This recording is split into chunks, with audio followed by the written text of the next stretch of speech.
Welcome all. इस video में Nifty का एनालिसिस देख लेते हैं कि कल है वीकली एक्सपायरी निफ्टी की, तो हम किस तरह से हमारे ट्रेड्स प्लान कर सकते हैं कल, क्योंकि वीकली एक्सपायरी का दिन मतलब एक इंपॉर्टेंट दिन ही होता है। तो एनालिसिस को थोड़ा ध्यान से समझिएगा। और उससे पहले ये भी डिस्कस करते हैं कि हमने ट्यूसडे के लिए क्या एनालिसिस किया था, क्योंकि वेडनेसडे तो यहाँ पे हॉलीडे, मार्केट क्लोज है। ट्यूसडे के दिन हमने क्या एनालिसिस किया था, मार्केट ने किस तरीके से मूव दिया। देखिए बहुत ही क्लियरली मैं आपको अब तक, जब तक मार्केट ने 24,600 टेस्ट नहीं किया, जब मार्केट नीचे था 24 के भी नीचे था, तब मैं आपको डेली बता रहा था कि कॉल लीजिए मार्केट ऊपर आएगा। क्योंकि एक व्यू होता है, अगर प्राइस एक्शन हमें बता रहा है कि रेजिस्टेंस टेस्ट करने आएगा, तो हमारा काम होता है कॉल लेना। और मार्केट डेली यहाँ पे आप देख सकते थे कि मार्केट ऊपर आके मार्केट ने वो रेजिस्टेंस था यहाँ पे 600 का, 24,600 का टेस्ट कर लिया।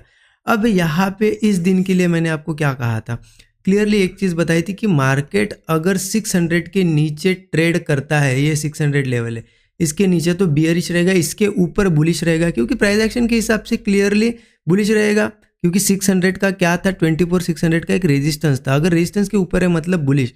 लेकिन एक चीज़ मैंने आपको क्लियर बताई थी कि यहाँ पे बुलिश रहेगा, लेकिन वो कैसा रहेगा कि ऊपर जाते जाते नीचे आ जाएगा या फिर साइडवेज होगा। इसीलिए मैं पुट अगर लेता तो आपको ये भी बताया था कि पुट लूंगा तो मैं अगर 100 क्वांटिटी ले रहा हूँ तो कॉल अगर लूंगा 600 के ऊपर 20 से 30 ही क्वांटिटी लूंगा, क्योंकि एसएल जाने की पॉसिबिलिटी बहुत ज़्यादा है।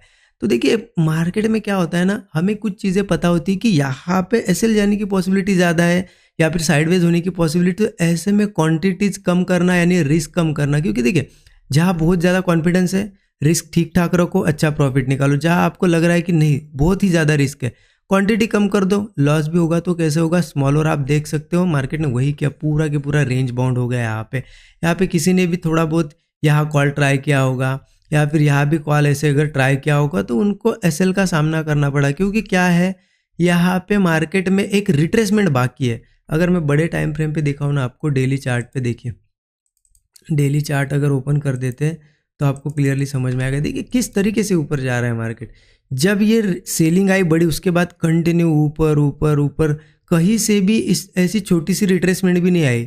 2-3 दिनों की अगर बड़ी रिट्रेस मतलब एक ऐसी छोटी सी रिट्रेसमेंट भी आए ना, तो एक मार्केट को मुंह पकड़ने में हेल्प होती है। क्योंकि मार्केट का नेचर ऐसा है ही नहीं कि खींचता चला जाए। जितना ज़्यादा खींचेगा उतना ही तेज़ी से गिरेगा, ये नेचर है। और मार्केट को यहाँ आपको दिख रहा है खींचने की कोशिश हो रही है, तो हमें एक रिट्रेसमेंट बाकी लग रही है। अगर मैं ये नहीं कह रहा हूँ कि चलो मार्केट अब बहुत बढ़ गया, अब रेजिस्टेंस है तो यहाँ से गिर ही जाएगा, 24,600 से गिर ही जाए, नहीं ऐसा नहीं कि क्रैश होगा। लेकिन मार्केट एक रिट्रेसमेंट करना चाहिए, तभी जाके कॉल साइड के ट्रेड लेने में मजा है। ठीक है, अब हमें कैसे प्लान करना होगा, और देखिए मुझे कमेंट में ज़रूर बताइएगा ट्यूसडे के दिन आपने प्लान किया या फिर अवॉइड किया। ठीक है, वीडियो को लाइक नहीं किया होगा तो लाइक भी ज़रूर कर दीजिए। चलिए देखते हैं अब कि एक्सपायरी का दिन है तो हम कैसे ट्रेड कर सकते हैं। 15 मिनट चार्ट पे चलते, 15 मिनट का चार्ट मैंने ओपन कर दिया।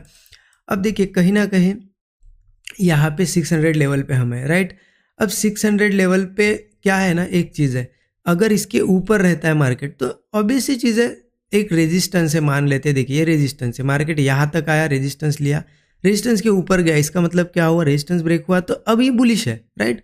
इसके ऊपर बुलिश रहेगा, लेकिन इसके ऊपर यहाँ पे अपसाइड ज़्यादा फास्ट जाने के चांसेस नहीं है, या फिर मार्केट साइडवेज होने की पॉसिबिलिटी। हाँ वही अगर नीचे रहता है, डाउन साइड का मूव देखिए, डाउन साइड का मूव जो आएगा ना वो फास्ट होगा, वो कंटिन्यू मार्केट गिरता जाएगा। लेकिन अप साइड का मूव फास्ट आना थोड़ा सा यहाँ पे कम पॉसिबिलिटी लग रही है। अब प्लान करते हैं कि लेवल्स कौन सी होगी इंपॉर्टेंट। ठीक है, तो देखिए लेवल के हिसाब से अगर देखा जाए तो वही लेवल मुझे अभी भी दिख रही है, लगभग 600 लेवल। अगर डाउन साइड का ट्रेड प्लान करना है, ये 600 लेवल ही है। अब मार्केट अगर कल के दिन एक्सपायरी का दिन है, कहीं भी ओपन हो ऊपर और 600 के नीचे आए, 24,600 के नीचे चला है, या फिर गैप डाउन ही हो, हम लेंगे पुट साइड का ट्रेड। बट अब देखिए पुट साइड का ट्रेड लेना, इसका मतलब ये नहीं कि ओपन हुआ और पुट ले लिया। ऑलरेडी मार्केट यहाँ से गिरते हुए आ रहा है, ओपन होते से ही पुट लेंगे तो थोड़ा नीचे जाके एक करेक्शन करेगा, ऊपर के साइड प्रॉफिट बुकिंग आएगी और हमें निकाल देगा और फिर गिरेगा। ऐसा नहीं करना, हम क्या करेंगे, वेट करेंगे। किस चीज़ का, मार्केट यहाँ पे ही कोई रेंज ऐसी बनाए, रेंज बनाने के बाद, रेंज बनाना मतलब यहाँ पे कंसोलिडेशन हो रहा है, उसके बाद क्या होगा ना, एक्यूमुलेट होगी क्वांटिटीज़, और जैसे ही ब्रेकडाउन आएगा तेज़ी से नीचे जाएगा। या फिर हम क्या करेंगे, अगर गैप डाउन भी हुआ, चलो मान लेते हैं गैप डाउन वगैरह भी हुआ, थोड़ा सा वेट करो रेंज बनने का, या फिर थोड़ा सा रिट्रेसमेंट आने दो, फिर यहाँ पे ऊपर ऐसी रेंज बनाएगा और इस तरीके से ब्रेक डाउन देगा। पुट लेंगे ज़्यादा से ज़्यादा 20 से 25 पॉइंट का स्टॉप लॉस रखेंगे। टारगेट मिनिमम 1:3 का तो एक रहेगा। नीचे के टारगेट अगर बता दूं मैं आपको तो 24,540 का भी एक टारगेट हम रख सकते हैं। यहाँ पे भी अच्छा खासा सपोर्ट है 24,540 का। उसके नीचे देखा जाए तो 24,470 का एक सपोर्ट लेवल है, 24,470। ये एक सपोर्ट लेवल से, ये दोनों इन्हें हम टारगेट की तरह यूज कर सकते हैं। ठीक है, तो देखिए मार्केट अभी क्लियर है, यहाँ पे ज़्यादा कन्फ्यूजन है ही नहीं, रेंज में भी नहीं है, मार्केट क्लियर है। अगर 600 के नीचे ट्रेड करता है और नीचे जाता है तो एक फास्ट मोमेंटम एक्सपेक्टेड है, क्योंकि मार्केट बहुत दिनों से होल्ड कर रहा है। अब अगर डाउन साइड गिरेगा तो थोड़ा फास्ट गिरेगा, तो 1:3 या फिर ये टारगेट्स रखो, या फिर आप सिंपल कर सकते हो, बड़ी बड़ी ऐसी कैंडल्स अगर बनती है तो टारगेट क्या करो, आप यहाँ पे ट्रेल करते रहो। मतलब आपका स्टॉप लॉस पहले 20 पॉइंट का है, फिर नीचे लेके आओ, फिर नीचे जैसे जैसे स्विंग बनेंगे नीचे नीचे लेके आओ, बड़े टारगेट्स प्लान करो। अब वो आपको तो खुद से करना पड़ेगा, क्योंकि मार्केट को देख देख के करना है वो चीज़। लाइव मार्केट में आप ट्रेल कर सकते हो, राइट। ओके, अब 600 के ऊपर अगर रहता है तो क्या है, तो देखिए 600 के ऊपर आप 620 पकड़ लेते, क्योंकि यहाँ पे एक ऐसी लेवल है, पहले सपोर्ट बना रहा था, अब रेजिस्टेंस फेस कर रहा है। तो 24,620 इस लेवल के ऊपर अगर रहते हैं, हम मान लेते हैं कल के दिन गैप अप हुआ है या फिर यहाँ से गया, इस लेवल के ऊपर अगर सस्टेन करता है तो समझ लेना हम रेजिस्टेंस के ऊपर फिर से सस्टेन कर रहे हैं। कोई भी ब्रेकआउट आएगा कॉल हम जरूर लेंगे, कॉल हम जरूर लेंगे, भले ही इस दिन ऐसे अगर गया होगा फिर भी कॉल लेंगे। क्योंकि प्राइस एक्शन के हिसाब से चलना है हमें। इसके ऊपर रेजिस्टेंस के ऊपर पुट नहीं ले सकते। एक तो दो ही चीज़ें कर सकते हो आप, पुट तो नहीं ले सकते रेजिस्टेंस के ऊपर, कॉल आप लेना है ले सकते हो या फिर अवॉइड कर सकते हो। ये दो ऑप्शन है, सिर्फ पुट लेना ऑप्शन ही नहीं है हमारे पास, राइट। क्या ऑप्शन है, एक तो कॉल लेना है या फिर एक तो कॉल अवॉइड करना है। अब आप अवॉइड करो बेस्ट है, अगर आपको लेना ही है कॉल तो मेरे हिसाब से अपसाइड का ट्रेड कम क्वांटिटी के साथ लो। अगर आप पुट में 100 क्वांटिटी प्लान करते हो ना, तो कॉल में 20 ही क्वांटिटी प्लान करो, क्योंकि साइडवेज होगा या फिर एसएल भी हिट होगा, ज़्यादा डैमेज नहीं होगा आपको, राइट। ऊपर के साइड आता है तो मार्केट धीरे धीरे देखिए 24,700, 24,800 इन लेवल्स को टेस्ट करने आ सकता है, राइट। और गैप अप भी होता है तो ध्यान रखो, गैप अप के बाद डायरेक्ट कॉल मत लो, थोड़ा सा रिट्रेसमेंट आने दो। अगर वो सही में यहाँ पे स्विंग बनाता है और ऐसे होल्ड करता है, कोई भी रेंज बनाता है और ब्रेकआउट देता है तो कॉल हम लेंगे।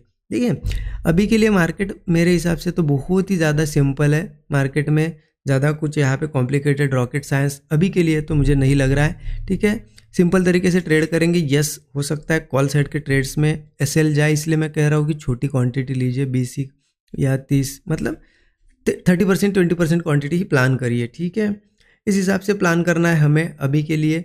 डाउन साइड के ट्रेड बहुत अच्छे मिलेंगे। अगर नहीं समझ में आ रहा है मार्केट तो क्या करिए, आप एक चीज़ कर सकते हो, अवॉइड कर दो। क्योंकि क्या होता है ना, देखिए ये सब आप लेवल्स मार्क करिए। देखिए क्या है, डेली चार्ट पे अगर मैं लेके जाऊँ आपको तो क्या होता है, मार्केट ने एक इतना अच्छा मूव दिया ना, कभी कभी डायरेक्टली गिरता भी नहीं है, यहाँ टाइम पास करेगा वो, हो सकता है 2-4 दिन टाइम पास करे और फिर गिरने लगे या फिर ऊपर जाए, इसलिए रेंज भी बन सकती है। तो हमें फंसना नहीं है, हमें एक लेवल पे सेटअप का वेट करना है। सेटअप बनता है तो ट्रेड प्लान करना है, अगर सेटअप नहीं बन रहा है, ऊपर नीचे कर रहा है, सीधे अवॉइड करना है। ठीक है, सिंपल रखो मार्केट को, ज़्यादा कॉम्प्लिकेटेड मत करो। आई होप चीज़ें समझ में आएगी। और देखिए यहाँ पे आपको अगर लर्निंग करनी है, बिगिनर हो, 13 आवर्स का कोर्स ज़रूर चेकआउट कर सकते हो, क्योंकि मैसेजेस आते हैं मुझे पूछते हैं